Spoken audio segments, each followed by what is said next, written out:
Hello, everybody. My name is Ann Temple with Moms Across America, and I'm standing in for Zen today. And it is April 3rd, 2023. And as always, on the Moms Connect call, our mission, as always, is to educate, empower mothers and others with actions and solutions to create healthy communities. And tonight we are going to have Chef Valerie Wilson on, and I'll talk about her in a minute. But before we get started with that, I wanted to let everybody know who was on the call last week. With Peter Sullivan, we were talking about the Wi-Fi. So I went out and I bought and I just got it today, the router that's supposed to completely shut down if nothing is asking for it. So it's got 100% radiation free and standby, full eco zero emission, 90% reduced beacon pulse frequency, and I do have a meter, so I am going to be measuring before and after. But the great thing is that this comes from the Netherlands, and they sent me a European plug, so I can't use it. So I just ordered an adapter from Amazon, which should be here tomorrow, but I will be reporting on that, how that works. I have everything downstairs hooked up to my router, but I still have to get stuff upstairs and in my my basement where my brother exercises. So I'm really looking forward to it. I was very excited. Okay, so tonight we are really grateful to have back with us Chef Valerie Wilson, also known as Chef Val, and she's been in the food industry since 1985. Her first job was managing a delicatessen, and her second job was managing a French restaurant. She discovered macrobiotics in 1993 and worked as an assistant for macro cooking school for 2 years. In 1993, she also became vegan and has lived a whole foods vegan lifestyle ever since. She started teaching cooking classes in 1997 and still teaches in Westland, Michigan. Currently, she teaches virtual cooking classes every week and in-person classes monthly. Her class focus on the health benefits of whole, organic, vegan foods and the energy of the food. Based on ancient knowledge of the Orient, she teaches about cooking for the different seasons following the 5 transformations of energy. Valerie offers lifestyle counseling based on food choices. She has helped people overcome illness such as arthritis, cancer, diabetes, Meniere's disease, and allergies. For the past 20 years, she has been writing for Health and Happiness magazine based in Marquette, Michigan.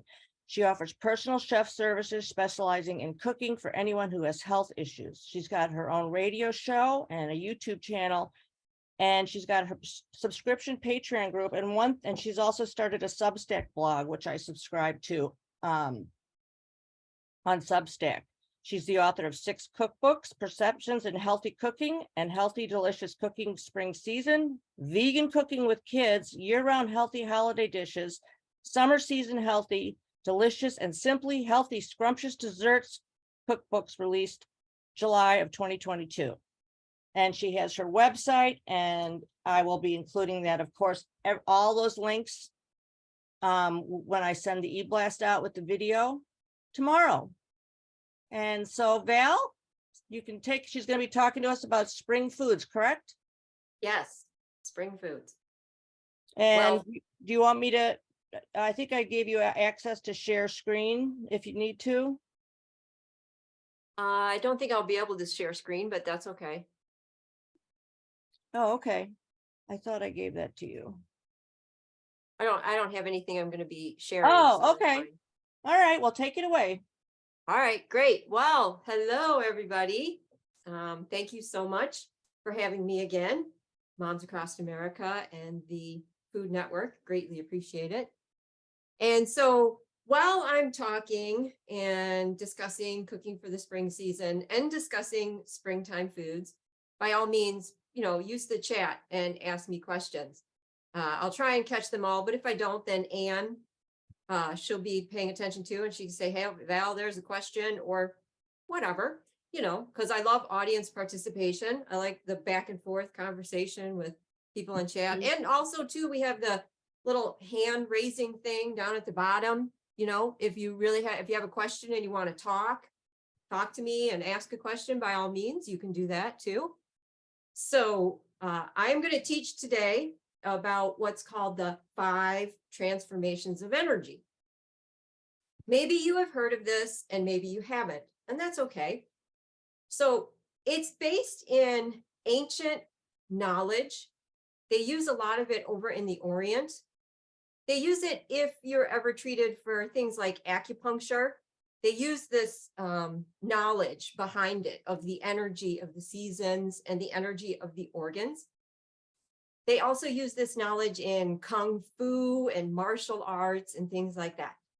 I use it in my cooking, and I also use it in my counseling to feed and nurture different organs in the body, and they're associated with different seasons. So again, it's called the 5 transformations of energy.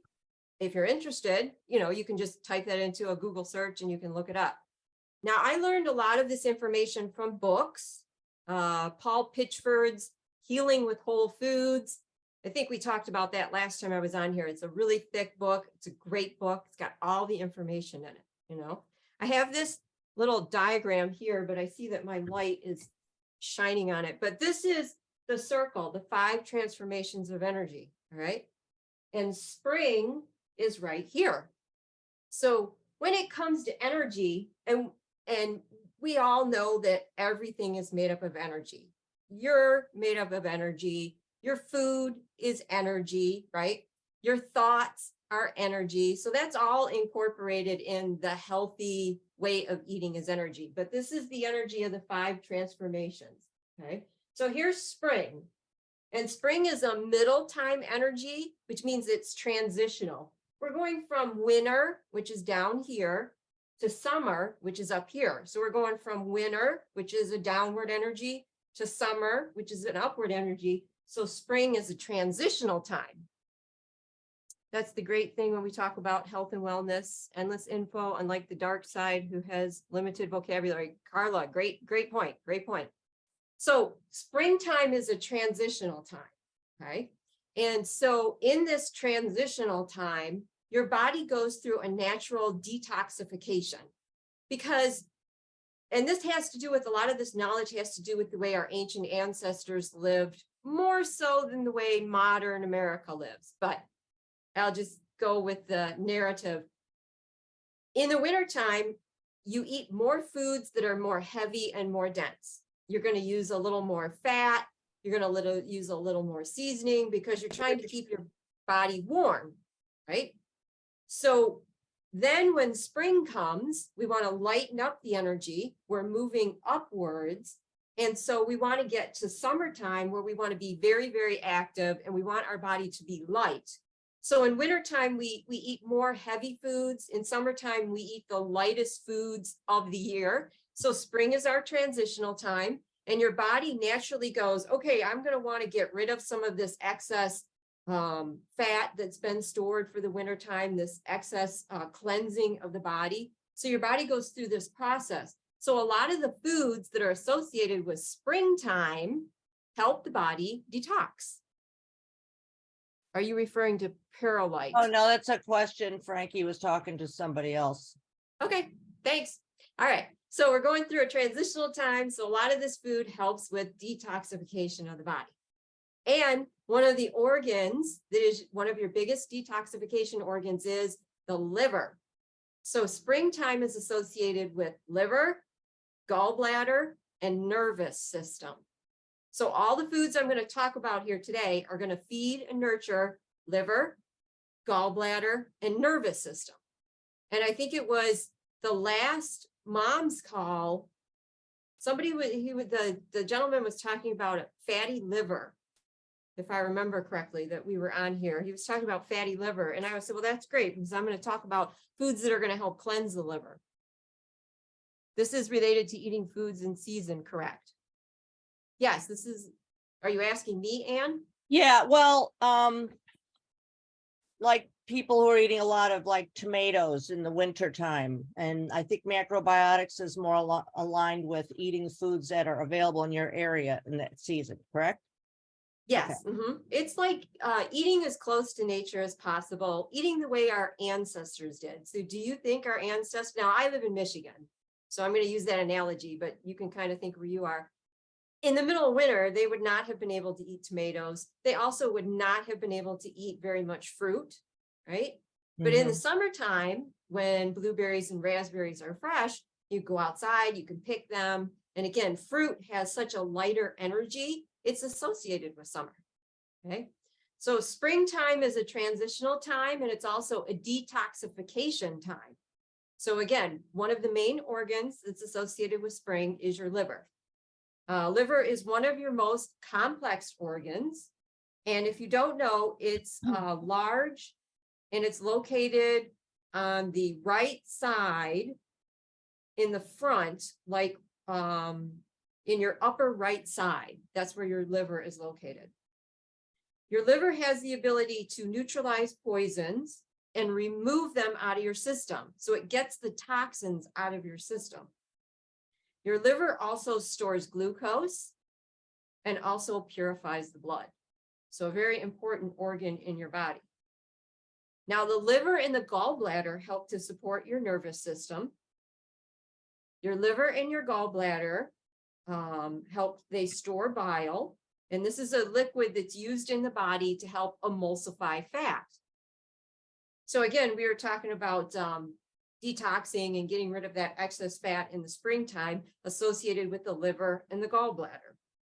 See, a long time ago, our ancestors that lived really close to nature, they kind of knew this information inherently. It was just whatever came out of the ground and grew out of the ground first, they would start eating at springtime. Well, then fast forward to nowadays where scientists study all these things, and it comes to find out all of those foods are good for the liver and the gallbladder and the nervous system. So all this information that our ancient ancestors had inherently, because they were living so close to nature, makes sense now. We've got science behind it also. So your liver, or your gallbladder, unfortunately, people have their gallbladder removed because doctors think, oh, it's a useless organ. And I'm sorry, but every organ in your body has a function and it's important and should remain in there, in my opinion. So your gallbladder stores the bile, and the gallbladder is located right underneath your liver, right? That's the right-hand side. And the gallbladder helps to aid in the digestion of fat also. When I was teen, I had cramps and caused me to throw up bile. Why did this happen? Carla asked, why does this happen? When I was a teen, I had cramps and caused me to throw up bile. Why did this happen? That's an excellent question. There could be many reasons why that was happening. There could have been a malfunction with your gallbladder. Maybe when you were a teen, you were eating a lot of fatty foods. So the gallbladder, again, your gallbladder is the organ that kind of regulates the fat in your system. So if you have a gallbladder flare up, or if you have gallstones or things like that, you probably are eating a high fat diet.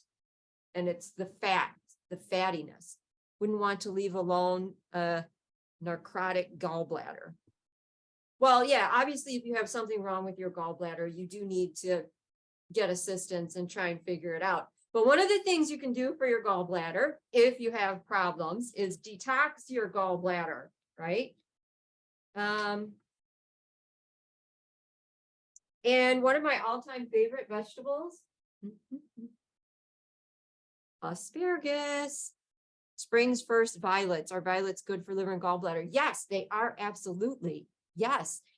Violets come up out of the ground very quickly, and I pick the violet leaves and I dry them, and then I make tea. You can make, God, I digress because you guys asked such great questions, but you can make tea out of the violet leaves. I have them growing in my backyard, and I pick the leaves and I boil them and I make tea, and the tea is delicious. But then I dried a lot of those leaves, and I saved them, so I had dried leaves all year long. I also took the violet flowers and I made jam. So I made like raspberry violet jam with the little flower in there. And that was really cool too. But your question, are violets good for the liver and gallbladder? Absolutely. Yes, help to detoxify. So one of my favorite vegetables is a signature vegetable for spring, asparagus. Anybody else like asparagus? love I learning just something new. started a crop of strawberries and asparagus, and this year I'm expecting, this will be my 3rd year, so I'm expecting lots of asparagus. Yeah, I think we talked about that last time because Yeah. I picked organic asparagus last year from an organic farm around here. It was the most delicious asparagus I've ever had in my life. So this is one of the vegetables that comes out of the earth very quickly, early. It's an early crop, right? For Ann Val, my ASD daughter vomits when she starts her period, usually in the morning. Weird. I don't know why that would be. Usually I don't know what that is either. We'd have to be a little more specific to try and figure that out. All right, so asparagus has vitamin K for your blood, vitamin E, natural antioxidant, vitamin C to help boost your immune system, vitamin A for your eyes. Let's see, zinc, potassium. It has the ability to detoxify substances that are foreign to your body from a substance called, and excuse me if I pronounce these things wrong because they're hard to pronounce, glutathione. Glutathione. Yes, thank you. That helps that's the detoxification substance that's in the asparagus to cleanse foreign things out of your body, and also has been shown that it may help protect against cancer. Do you recommend eating it raw, or can you also cook it and still keep a lot of the nutrition? Asparagus is one of those vegetables you can eat either raw or cooked. I think it tastes better cooked, personally, but you can digest it raw. It's kind of crunchy if you eat it raw. I have snacked on it raw, but I do prefer it cooked. You're not going to lose any of the detoxification value if you cook it. You're not going to lose any of the vitamins if you cook it. Okay, so you can do it either way. I marinated a little Italian dressing and threw it on the grill. It's delicious. Grilled asparagus, one of my favorite dishes ever. Are you kidding me? I love asparagus. After eating asparagus, your urine has a strong smell. Wonder if that is nitrogen. So Beverly, there is a small percentage of people on the planet that when they eat asparagus, there is a part of the asparagus that they cannot properly digest, and then their urine has a strong smell. I am blessed that I am one of those people that can completely digest asparagus. That doesn't happen to me. But thank you for bringing up that point. Yes, there is a small percentage of people that when they digest it, they do have that strong smelling urine. But that doesn't mean that it's bad for you. Continue to eat your asparagus, okay? Now, asparagus also helps to improve liver enzymes that help protect against fat buildup and decrease inflammation, and also helps to decrease oxidized stress.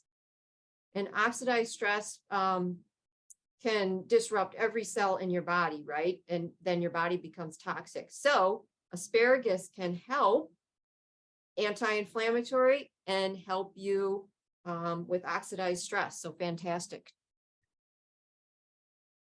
All right, so that's asparagus. Now, another great vegetable for springtime, which I think you guys are all going to be familiar with, because I think everybody talks about it now. They used to not talk about it, but now everybody talks about it, right? Organic dandelion greens. I just got these from the store today. They're beautiful. These happen to be red ones, which means the stem is red. That's totally fine, because we've all, like growing up as a kid, weren't you told dandelions were a weed? Well, guess what? They're not a weed. They're a fantastic nutrient dense food, and they're quite tasty too. And they're one of the signature foods that helps detoxify your liver. They are diuretic in nature. That means they cleanse the body. They are green. So anything that's green has chlorophyll in it. Chlorophyll, again, is going to cleanse those toxins out of your body. It helps to lower blood pressure.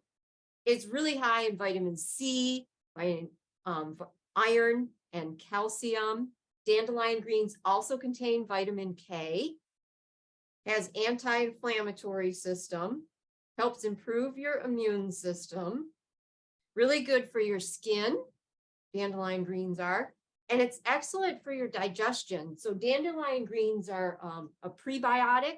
So when you eat them, they start secrete the digestive fluid in your body. So the rest of the food gets digested really good. One of the first food for the bees, Anne says, absolutely. And so a lot of times what I do with the dandelion greens is I make a tea, kind of like I was talking about that violet tea. I like to take the greens and just chop them up and just, I bring the water to a boil and then I shut the water off and then put the dandelion greens in there and just let them steep. And then I drink that. This would also help you if you had gallstones, drinking this dandelion tea. It can help break it up, right?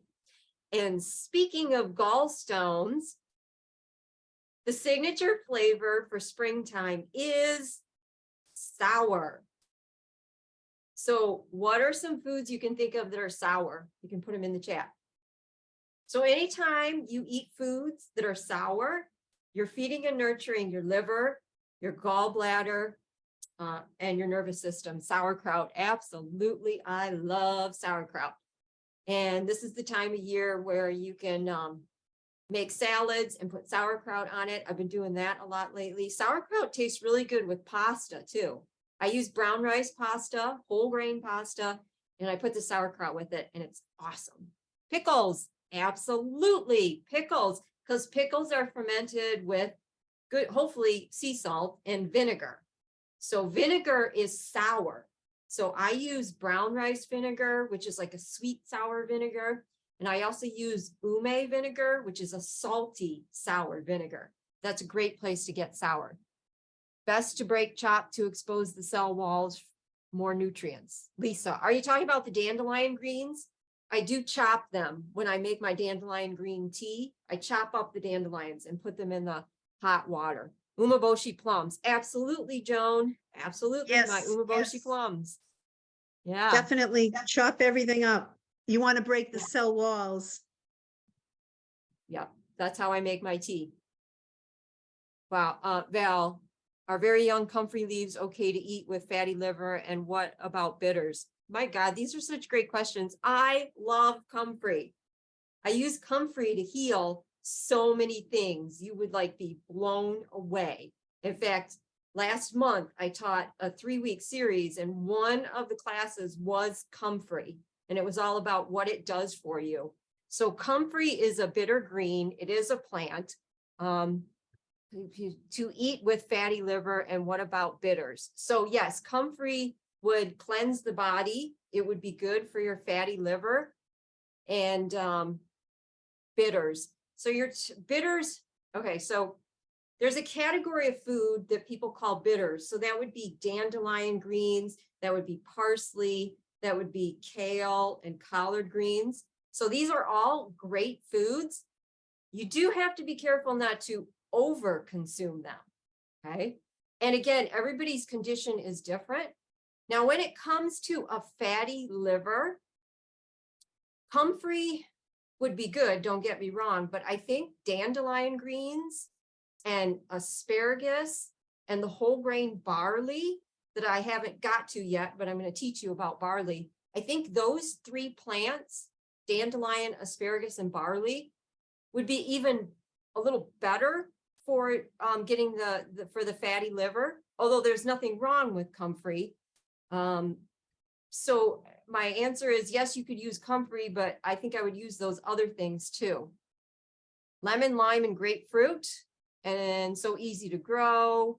Yes, like sour soup bitters, arugula. What happens when you overdo bitter greens? All right, so arugula, I love arugula, but arugula is bitter.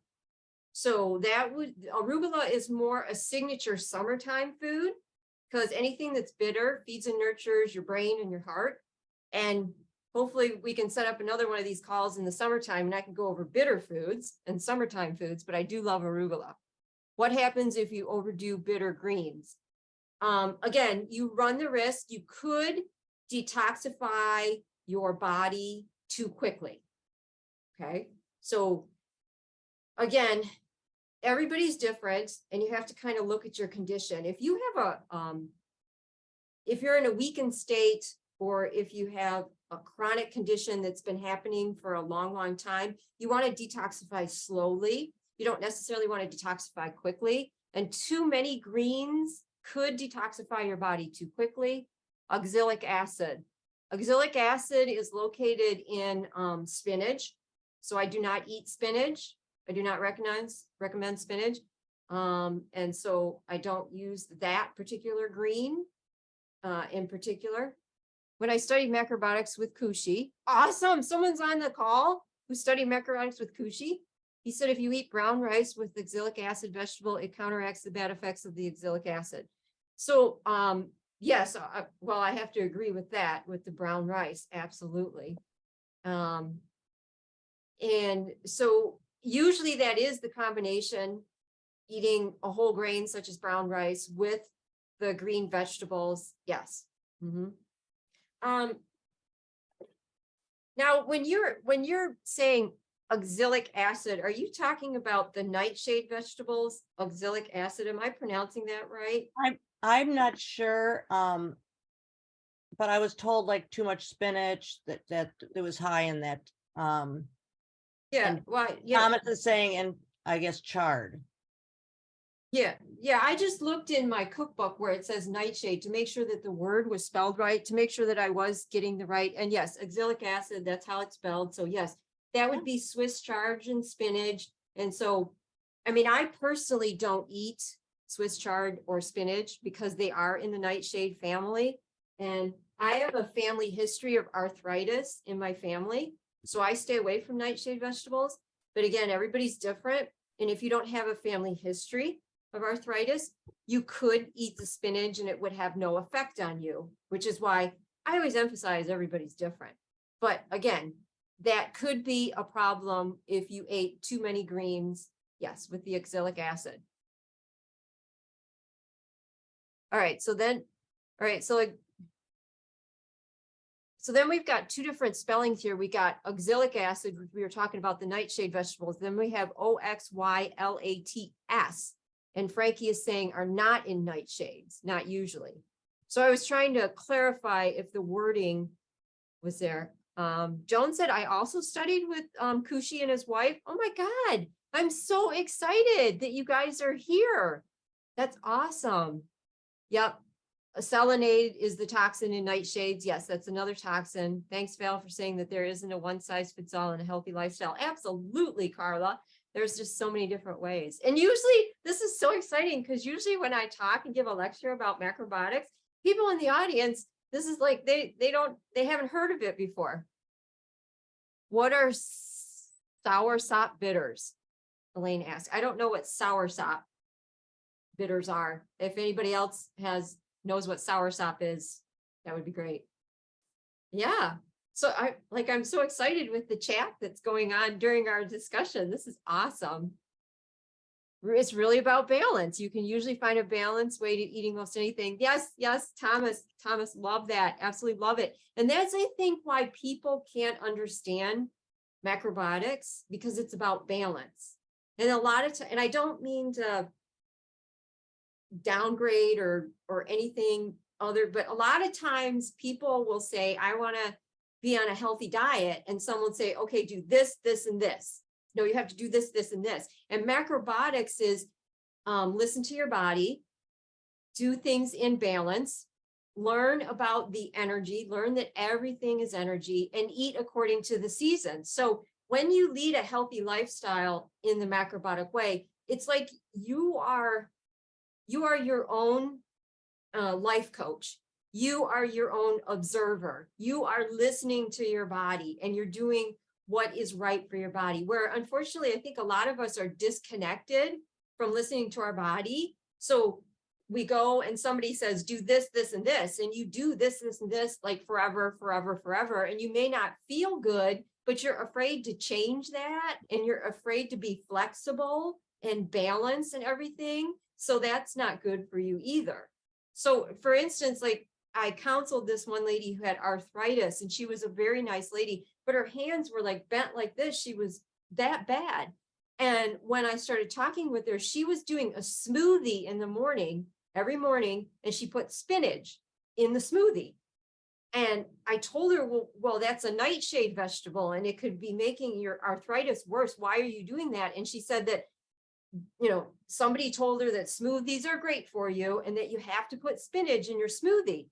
But yet she did it and her arthritis was getting worse and worse. So she really wasn't listening to her body. If you start doing something and your body starts to feel worse, stop doing it, right? That's not the thing for you. Do something else. All right. So Anne I'll put the link in. I already read that. Thanks, Anne. Bittersweet. Okay. So simply put, living bitters in a potent, concentrated, liquid, natural health food concoction. It usually consists of a unique formula that includes various herbs and plants. So yeah, I'm not familiar with that concoction. So umeboshi is not local, confused. Yeah, so here's the thing. When it comes to umeboshi not being local, it's a fermented food, which means that it will last a really long time. So think about it this way. A long time ago, when we were ancient humans and we lived on the planet and we walked everywhere, if something was non-perishable and we could carry it with us, then we could travel and we could eat it and we didn't have to worry about eating local so much. An example would be, let's say we were an ancient ancestor and we walked to the ocean and we picked some seaweed. Seaweed is nutrient dense, it's fantastic for you. And then we dried it and we put it in our pouch and then we continued to walk, and that sea vegetable, because we dried it, would last for years and years and years. So it would never go bad. So we could eat it all year round, and we could eat it even when we weren't next to the ocean. We could eat it when we were inland because it wouldn't rot. Now, the difference would be, for instance, a banana. If we were somewhere where it was tropical and it was hot, we could pick a banana and we could eat it.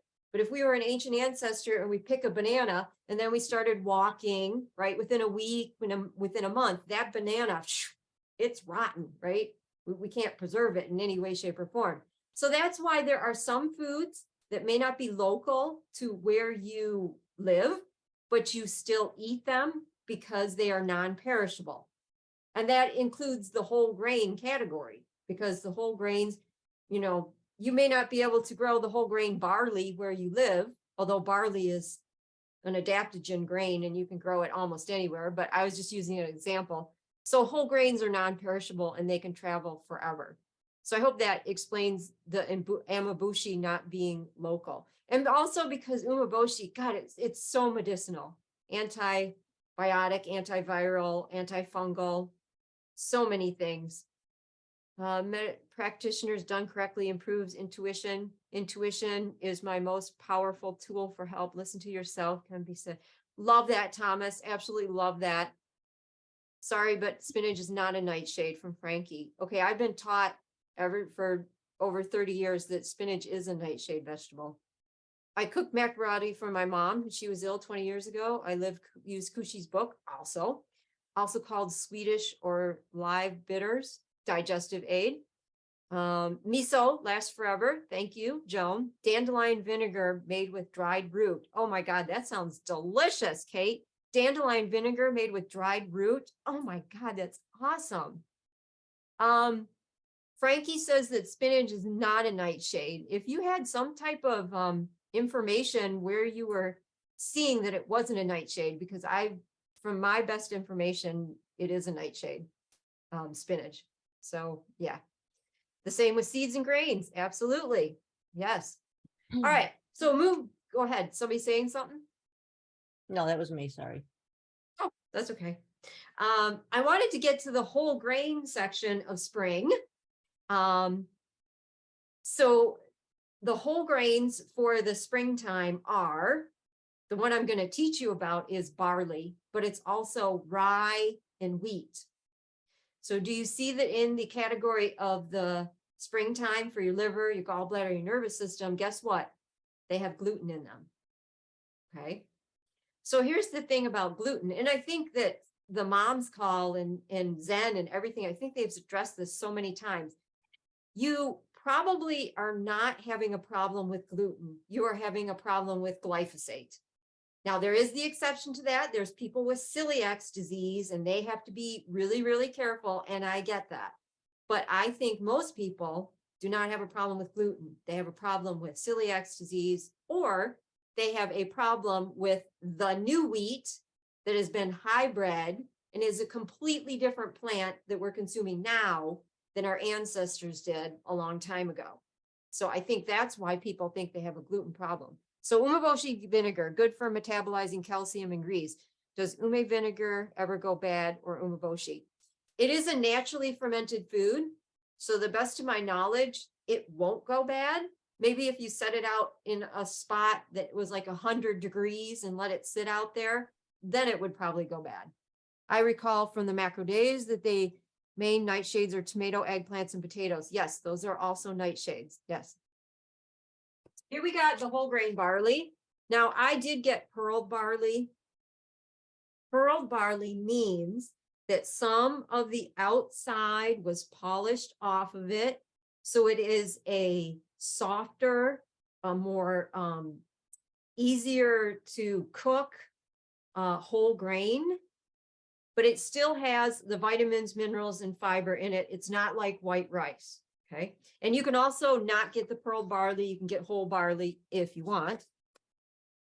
This is what it looks like before it's cooked.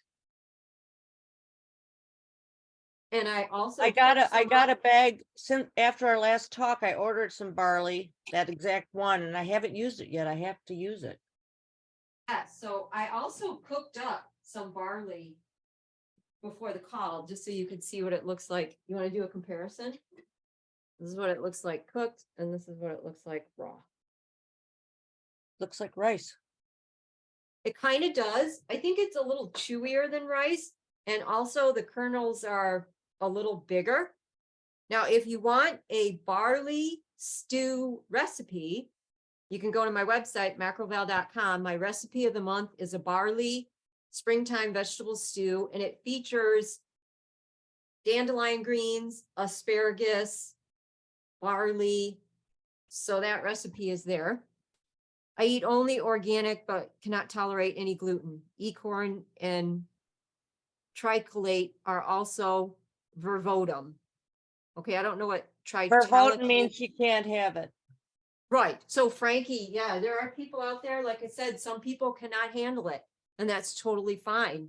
Yeah. So I usually get this addressed. So in the springtime, if you can't do barley, rye, or wheat, rolled oats. Rolled oats is also in this spring energy phase, and rolled oats is gluten-free. So you don't have to worry about that, because it's important to feed and nurture your liver and your gallbladder, right? Let me tell you about barley. Rich in niacin, B vitamins. It's great for your cardiovascular system. In fact, it helps to prevent the development of atherosclerosis, which is where the walls of your artery developed abnormalities, which are called lesions. So if the inside of your arteries get those lesions, and then they start to build up, and then the artery gets smaller and smaller. So barley can help prevent the development of that. I thought that was very interesting.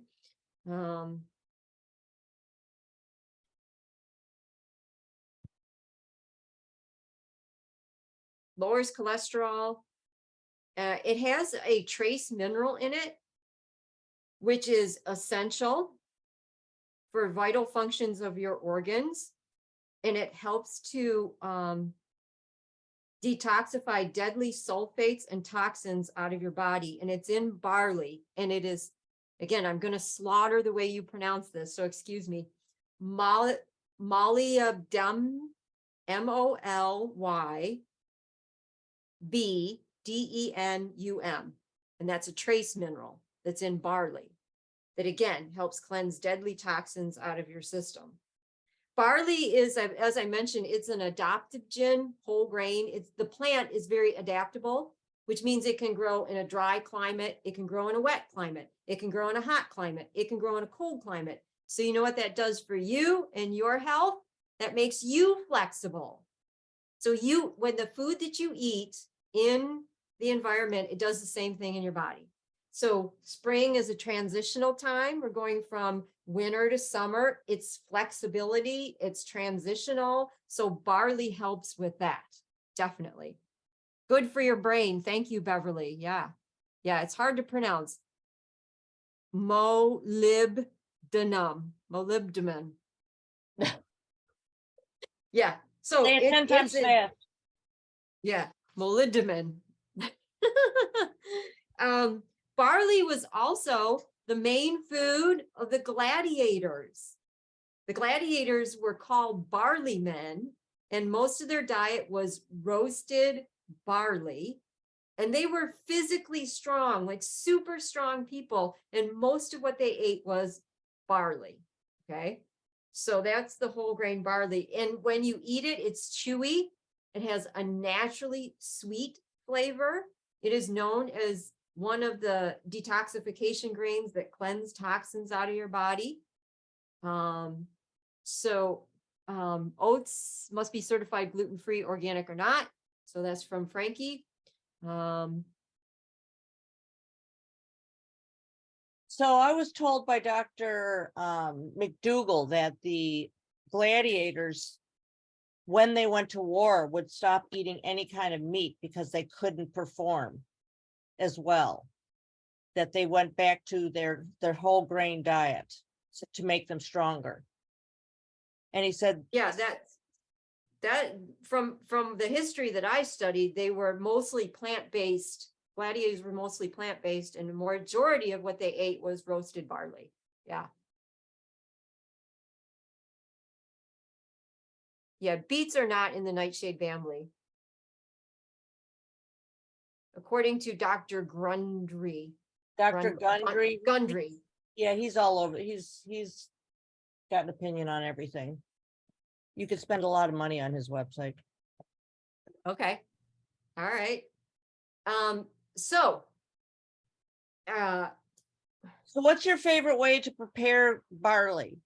But is it what I mean? I put the link in here for your website, your the recipe of the month. Yeah, the recipe of the month. So I'm going to definitely make this. But do you have another way? Do you just eat it plain? Do you put it in other things? A few different ways. So I really love barley in soup, like a split pea soup or a lentil soup, because it creates a thick soup broth. And if you're like, I cooked it up, and now that it's cooked, you could get yourself a bed of lettuce and put some lettuce and then put the whole grain barley on it. And then you could put cucumbers and whatever your favorite vegetables are and put some good salad dressing on it. And it could be a salad. I love it that way. Put it with asparagus. That would be yummy. I like it in stews and soups. That would be my favorite. Stews and soup. Yes, definitely.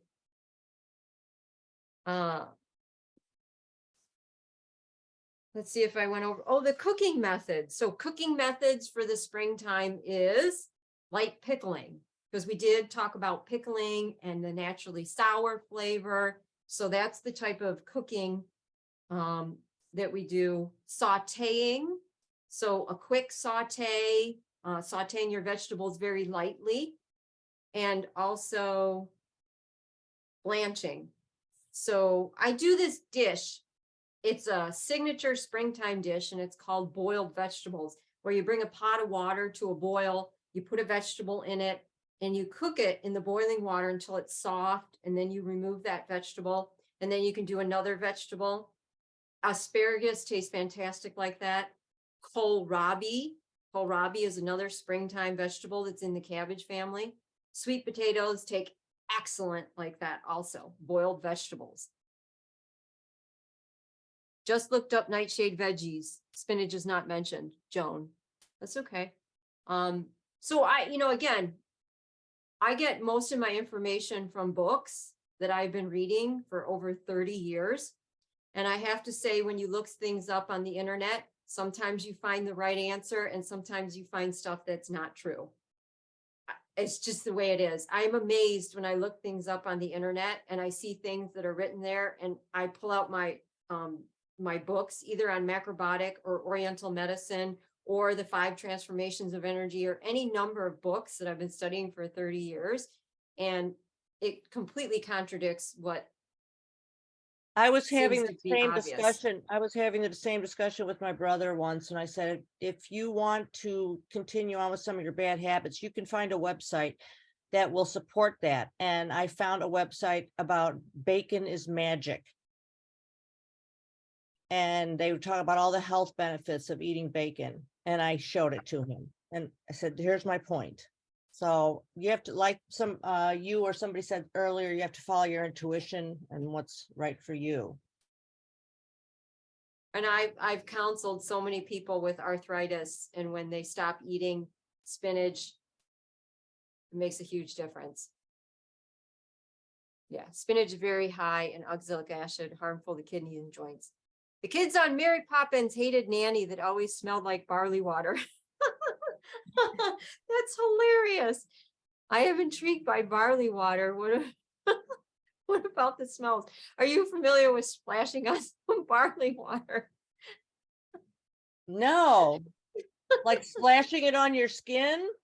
Is it supposed to be a For your skin. Yeah, and it's got anti-inflammatory properties. It's an antioxidant. I am familiar with roasted barley tea, which I absolutely love.